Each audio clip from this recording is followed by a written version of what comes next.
Welcome back to Politics by Faith, Media, Lies, and Propaganda. Let's turn to the Bible now. Go to the great Tom Ascol, pastor, Grace Baptist Church, president of the wonderful Founders Ministries, and author of the book Suffering with Joy, Letters on Tragedy, Loss, and Hope. Tom, great to talk to you again, sir. Mike, thanks so much for having me back on. It's always good to be with you.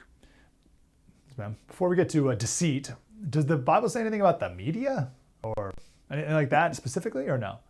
Well, the Bible talks about discernment and wisdom, and he who presents his case first sounds right till another comes forward and questions him.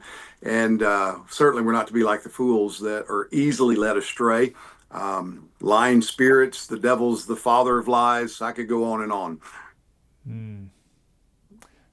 Go on and on about the devil being the father of lies, because that's the place where we're not supposed to go. We're not supposed to go in that area at all, but Yeah. you are. Well, of course. You're equipped with that. What does that mean? Yeah, that's why we're in the mess we're in. If we go back to Genesis chapters 1, 2, and 3, where God created everything good, created Adam and Eve, put them in a specifically prepared garden for them to watch over and to keep. And then the devil comes in the form of a serpent, and he begins to seduce Eve. He begins to lead her astray. And how does he do it? He doesn't do it with a frontal assault. It's very subtle. You know, has God really said? Did God really say? It's that doubt there. And then he tells an outright lie and a half-truth, which anytime a half-truth parades as a real truth, it's a whole lie. So he says, you will not die. You will not surely die. That's a lie. And then he says, God knows that you'll be like him. You'll be able to discern good from evil. Well, that's half true. I mean, they did become familiar with evil. Before that, there was no evil in the world. They were only good. God had only pronounced goodness over everything he created. And when they rebelled against God, that sin brought evil against good in the world. And so now we live in this fallen, evil world. So the mess we're in today as a human race is all because it started with a lie. And in John chapter 8, when Jesus is talking to the Pharisees, he says, you are of your father, the devil. And when he lies, he speaks his native language, which he's the father of lies. He's the one who brought the human race down through his successful tempting of Eve and then Adam by deceit, by dishonesty. So yeah, dishonesty has its roots in the very pit of hell from the father of lies, the devil himself. I've heard that story before. I've read the Bible before. But as you're telling it now, it's really hitting home, and I'm really thinking, man, it didn't have to go that way. Like, that's not how Adam and Eve had to eat the fruit. The devil could have had a different tactic, right? He could have forced them, could have shoved it down her face. He could have done, I don't know, he could have transformed the fruit into something else or tricked them in some other way, but he did deceit. Why deceit then? Why that way, not a different way? Yeah, well, again, that's his native language, Jesus says. You know, he's speaking of his own character and out of his own character when he does that, because the devil's the anti-God. He's the opposite of God. God is the God of truth. Of course, when Jesus is teaching his disciples before he's arrested, he said, I am the way, the truth, and the life. And when he stands before Pilate later that night when he's arrested and Pilate's questioning him, he says, I came into the world to bear witness to the truth. And Pilate asks his timeless question, what is truth? Well, Jesus standing before him was truth incarnate, truth personified. And so God always speaks truth. We're told that it is impossible for him to lie. He is the one who defines truth, and truth is a reflection of his own moral character. And so the devil comes in as the one who hates God, is opposed to God and everything that God does and stands for in his world and has created his world to be.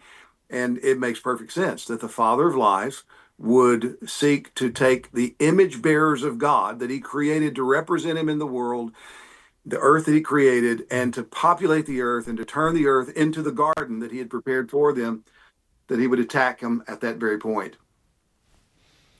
Okay. Let me ask this question. Go to Pilate. You mentioned him. What did he mean by that? How did he say it? And what do you think he meant by what is truth? Yeah, I think he was just expressing his skepticism, that there is no truth. Truth is what is expedient. In some sense, he would fit in pretty well today, that we really don't Yeah. believe there is such a thing as truth.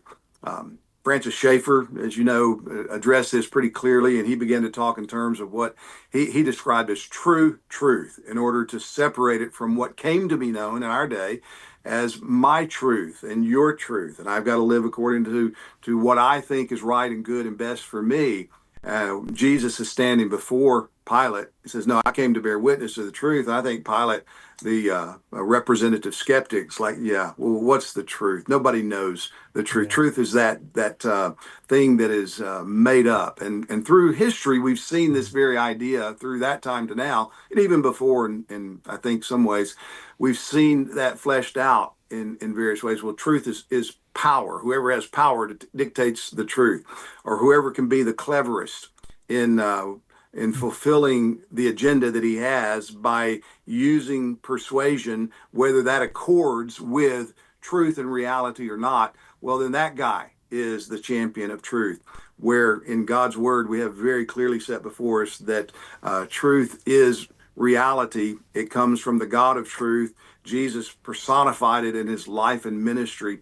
And those who know Jesus, and we have a double responsibility to be people of the truth. As Paul says in Ephesians 4, when you are converted, you put off those old ways, and now let everyone speak truth to his brothers. We are all in the same family. So we are people of truth, and we're to represent that. That obligation extends beyond Christians, because every creature, whether they acknowledge it or not, is made in the image of God and is called to reflect that image. And part of that, a significant part of that image, is to be a truth teller. Okay. Maybe add a little nuance here. What are we to do with, I think I'm right, or I have an opinion that I think is true, based off truth, but I can't really know, maybe, perhaps all this. So maybe I don't say anything. I would be humble, so I'm just not going to say. And that person kind of has a little point, and I don't know their perspective, and they have their truth. So I'm not going to. How do you navigate speaking at all? Yeah. And between what is the truth, and I know you're not intentionally going out and lying, of course, but how are we to work with that, all the other nuances?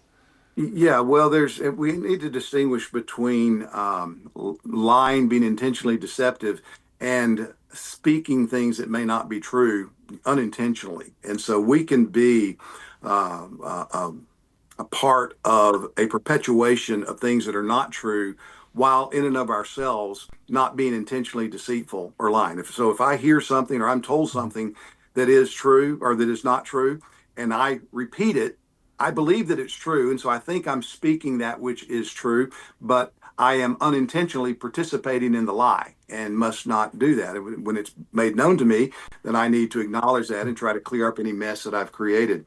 But we can have opinions, we can have ideas, we can have speculations. We ought to hold those very humbly and recognize, okay, this is my opinion. I might be right about this. I might be wrong about this. I think it's going to rain tonight. It might rain, might not rain. If it rains, I was right. If it doesn't rain, I was wrong. But that's different than saying there's a God in heaven and he is Father, Son, Spirit, and he is the only God in the world. That's truth that's been revealed, and we accept that.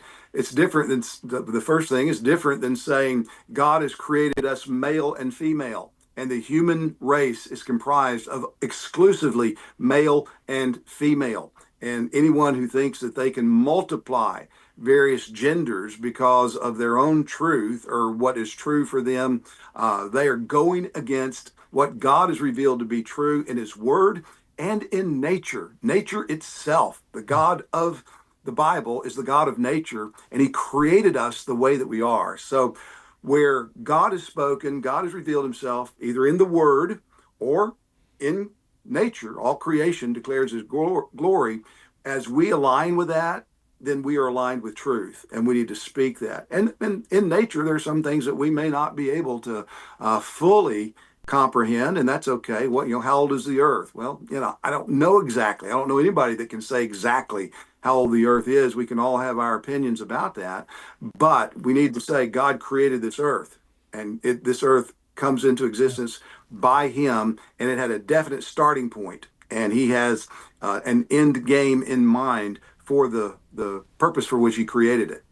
So there's Well, differences between speculations, opinions, and what we know to be true. Yes, we need to be aware of those differences and then proceed confidently in the truth, the things we know to be true. We got about 90 seconds. Tell us about your book, Suffering with Joy, Letters on Tragedy, Loss, and Hope. Why'd you feel the need to write this? Yeah, well, this is part of my life story. My sister Joy, who's her name, was diagnosed with glioblastoma back in 2020, or no, 2000, the year 2000. And our family, it was a death sentence, and our family wanted to do something to help and encourage her. So I talked to her about her favorite scripture verses, and she gave me a list, and I just started writing some little devotionals for the family. Based on those verses that we would send out, and we'd memorize those verses together with her one a week. And it grew, people got interested in it, and so it wound up being spread all over the place. And people had asked me through the years if I'd consider publishing it. I looked at that one time and didn't do it, and it just seemed right last year to finally pull the trigger and put all these together, edit them up so that it'd be more useful in a public way. But these are stories, or these are devotionals written based upon Bible verses that tell the story of my sister as she went down with cancer. She was a faithful Christian. She had a great testimony to her dying breath, and that's in this book. And the funeral sermon that I preach for is also in this book.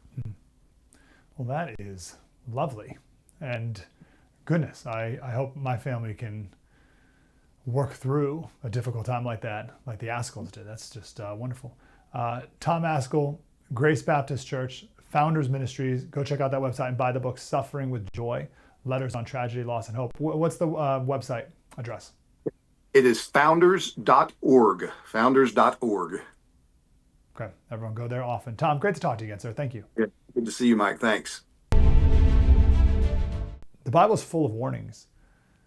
Not warnings, commands. Do not deceive people. Pretty clear. Proverbs 12:22, the Lord detests lying lips, but he delights in those who tell the truth. Pretty clear. Leviticus and Deuteronomy. Leviticus 19, Deuteronomy 25. You guys can throw them up on the screen. They talk about honest weights and measures. What does that mean? Back in the day, if you wanted to weigh a pound of something, there was a scale, like a balance, right, on each side. And if you wanted a pound of flour, let's say, you would put the flour on one side, and then on the other side, you would put a 1 pound weight. And you could very easily trick people by having that pound not actually be a pound. And you could trick people and cheat them that way. Very easy to scam people. So God commanded people to not do that. And God's serious about this. And so just deceit in the media, it's rampant. The entire business model now is built on deceit. But God is very serious about this. It's an abomination, he says. This is not, in our court of law, this would not be a simple citation or misdemeanor. This is an eternal sentence. I was thinking of Ezekiel yesterday. Ezekiel, Old Testament prophet, around 600 BC, he was warning Jerusalem to stop with your idolatry. Stop it already. Judgment is coming. God said that you, Jerusalem, have rebelled against his judgment by doing wickedness. God said they have not walked in my statutes. And he said, indeed, even I, God is saying, am against you and will execute judgments in your midst in the sight of the nations. The whole world will see this. And I will do among you what I've never done, and the like of which I will never do again, because of all your abominations. Therefore, fathers shall eat their sons in your midst. What? And sons shall eat their fathers. What in the world is that? What is he talking? He's talking about cannibalism? Well, the attack from Babylon came. A siege. That's what a siege, they surround the city. That's what a siege is. So they surrounded the city to prevent food and anything from coming in. And the people became so desperate, so starving to death that they ended up eating each other. It was a 30-month-long siege. So God was right. Lamentations 4:10 says the same thing. The hands of compassionate women, so like otherwise people who would never dream of doing such a thing, have boiled their own children.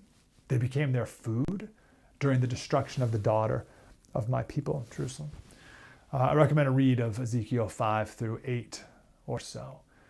God said, I will bring a sword against you and destroy your high places. These are the altars to false gods were often placed on the tops of hills or mountains. And God said, I'm going to completely destroy all of it.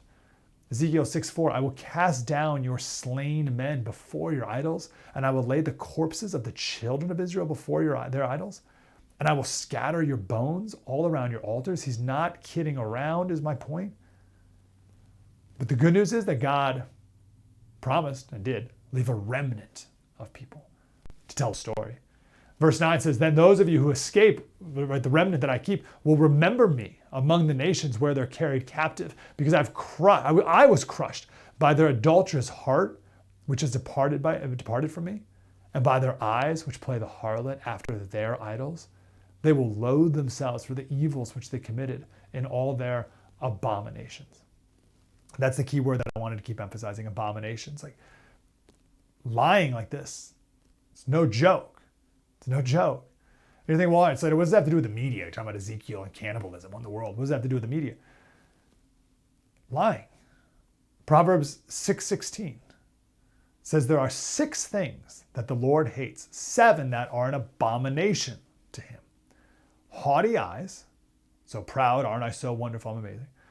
A lying tongue, hands that shed innocent blood, a heart that devises wicked plans, feet that make haste to run to evil, a false witness that breathes out lies, and one who sows discord among brothers. I think a lying, deceitful media is all of those things. The shedding of innocent blood, like maybe that's a stretch, but if you're a media that spreads lies that lead to war, that's the shedding of innocent blood. Or if you spread lies that prevent peace, then you're shedding innocent blood at like one step away from it. It's like enough still to be a problem. Now I know what you're thinking, Slater, aren't you just as guilty? Right here you are talking about it's only the left-wing media that's an abomination to God. There's a difference here.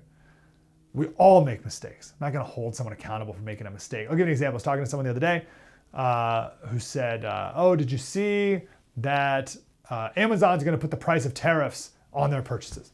And I was like, oh, actually, they came back like an hour later and said they're not going to do that. Okay, like they made a mistake. That they weren't an abomination to God with that. We all make mistakes. I've been wrong many times. I've changed my mind on many issues. Over the years, I've explained why I've changed my mind. I've been proven wrong many times. Excuse me. That's not what we're talking about here. We're talking about what is someone's intent. Is the intent truth? Is the intent to inform?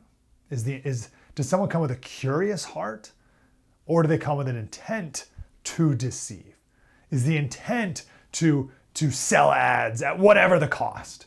Is the intent to lie, to deceive wicked plans, to breathe out lies and create havoc among everyone in the country?